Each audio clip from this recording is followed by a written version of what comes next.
हगवणे बंधूंचे पाय आणखी खोलात, खोटी माहिती देऊन शस्त्र परवाने मिळवल्याबद्दल गुन्हा दाखल. सुशीलवर कोथरूड तर शशांकवर वारजे पोलिसात गुन्हा दाखल.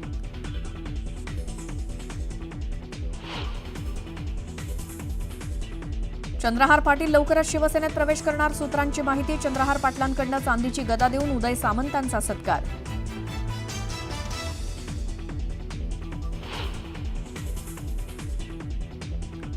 गोकुळच्या अध्यक्षपदासाठी आज निवडणूक, महायुती आणि मित्रपक्षांचं पारडं जड.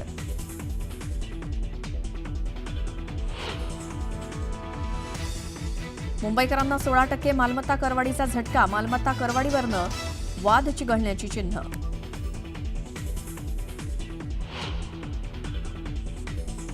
मुंबईतील रस्त्यांच्या काँक्रिटीकरणाच्या कामाची मुदत संपण्यास फक्त 1 दिवस शिल्लक.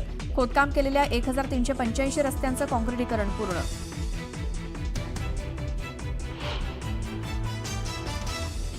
केंद्रीय गृहमंत्री अमित शहांनी अमरनाथ यात्रेसह सुरक्षा व्यवस्थेचा घेतला आढावा. आज पूंछमधील पीडितांची घेणार भेट, तर पाकनं हल्ला केलेल्या गुरुद्वारालाही भेट देण्याची शक्यता.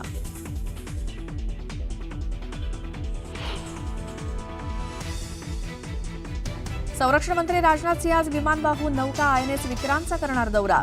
ऑपरेशन सिंदूर दरम्यान विक्रांत होती अरबी समुद्रात तैनात.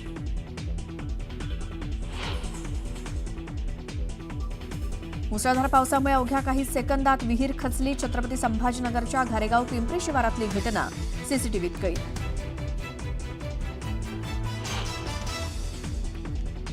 बीडमधील बिंदुसरा नदीला पूर, बिंदुसरा धरण ओव्हरफ्लो झाल्यामुळे पुराची भीती वाढली. वाढत्या धोक्याच्या पार्श्वभूमीवर नदीकाठच्या गावांना सतर्कतेचा इशारा.